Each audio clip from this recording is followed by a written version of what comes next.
Hi, my name's Luke, and today I'm going to share with you some of my favorite violin techniques.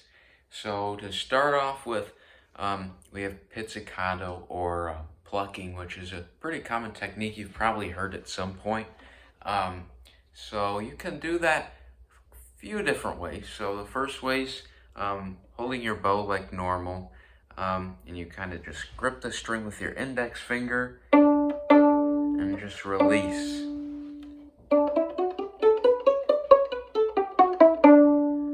And if you have a longer passage of pizzicato, normally you'll just put your bow down, kind of gives you one less thing to worry about, and then you just anchor your hand on the fingerboard with your thumb here, and you start plucking.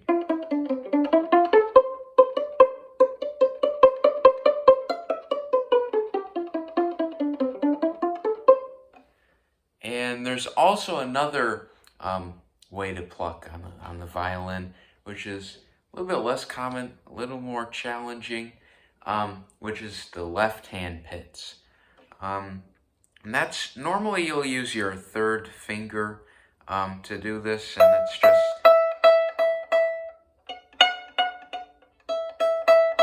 something like that. So something that you could hear at some point listening to music or playing it. And it's pretty interesting when you do get it. So next, I'm going to show you colegno, which is kind of a strange technique, but it's a pretty cool effect, I think. So what you do for this is instead of bowing like normal with the horsehair here, you flip your bow over so you have the wooden part, the stick, and you just bounce your bow, the stick of your bow on the string.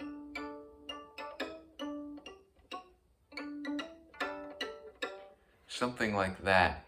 So this is a pretty interesting effect. I think it's cool sound you can produce this way. But you always have to be careful because it's easy to scratch your bow or break it in some way. So you have to be very careful when you're doing this. Pretty gentle, but it's a pretty cool thing to do. So next, I'm going to show you spiccato, which is a more normal technique. It's where you flip your bow back over to the normal side using the horsehair. And this is just where you're bouncing your bow.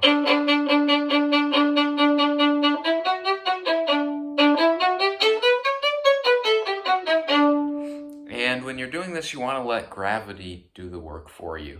You don't want to be very tense and trying to control, can't really control the bounce completely, so you just stay relaxed and just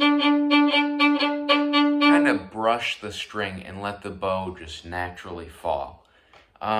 So the next one I'm going to show you is the grace note, which is kind of it's a small little note. Kind of sounds like a bird chirping or something like that. So it's this little small note, excuse me, that comes before the other note that you're going to play. So it might make a little more sense if I played in context. So here we go.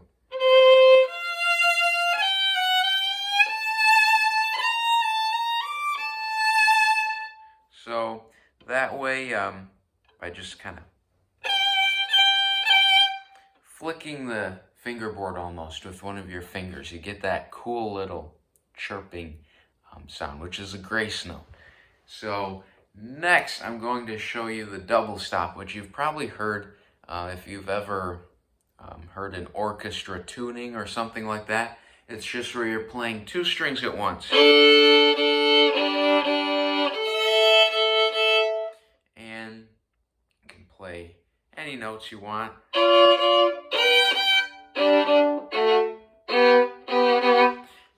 It's just setting your bow, between two strings, and almost like there's a third string in there. And that way you can play a double stop. So the next thing I want to show you is kind of like an amped up double stop.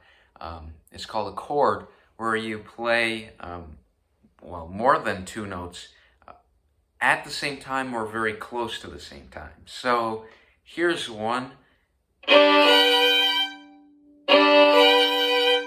So that's a rolled chord where you start on, start with a double stop on the bottom two strings. And then you roll over to play the top two notes. And when you put it together, it's just...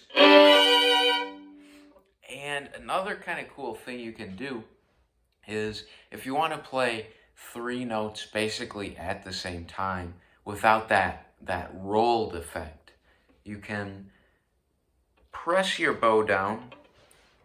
So there's some tension there on the string. So you kind of wrap the horsehair around three strings. And then once you're gripping those three strings, you just let go. And you get three notes simultaneously, which is, I think it's pretty neat. So you can start on the bottom here. So that's the first note I played. So those are all three notes separately, but when you use this technique, you can play them all at once. Pretty neat. So next, I was going to show you harmonics. So this is where harmonic is where you kind of rest your finger just very gently on the top of the string rather than pressing. So normally, I could play a third finger on the D string to make a G like this. Or I could turn it into a harmonic by just resting my finger on the top of the string. See? Pretty cool, right? So you can create this higher pitch just by resting your finger up there. And you can do this with all sorts of different notes. So here's a regular D, third finger on the A string. Or you can play it like that. So that's a harmonic. And then I also want to show you vibrato, which is something you always see musicians doing. It probably looks a little strange. It's just when you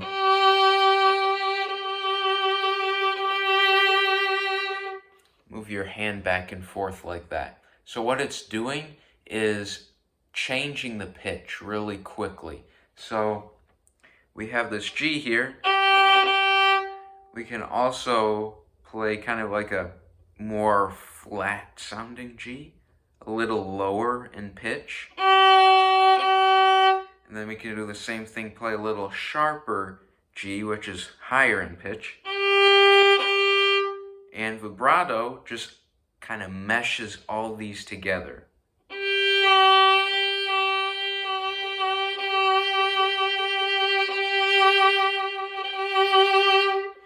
To get that really cool, like, I don't know, nice texture, different kind of tone you can make with vibrato.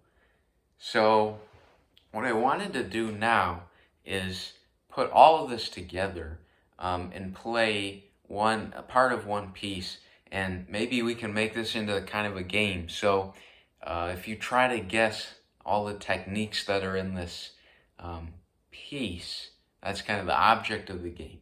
So try to find as many techniques as you can while I'm playing here. And I'll give you a hint. There's only one that's missing. So here we go.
that was the first movement of Bartok's Romanian folk dances. So I hope you enjoyed that, and hope maybe you have some new knowledge to impress your friends with, or maybe you'll end up playing the violin someday, so you have a little more information going in, which can use to create great music. So I hope you enjoyed that. Thanks for watching, and stay safe.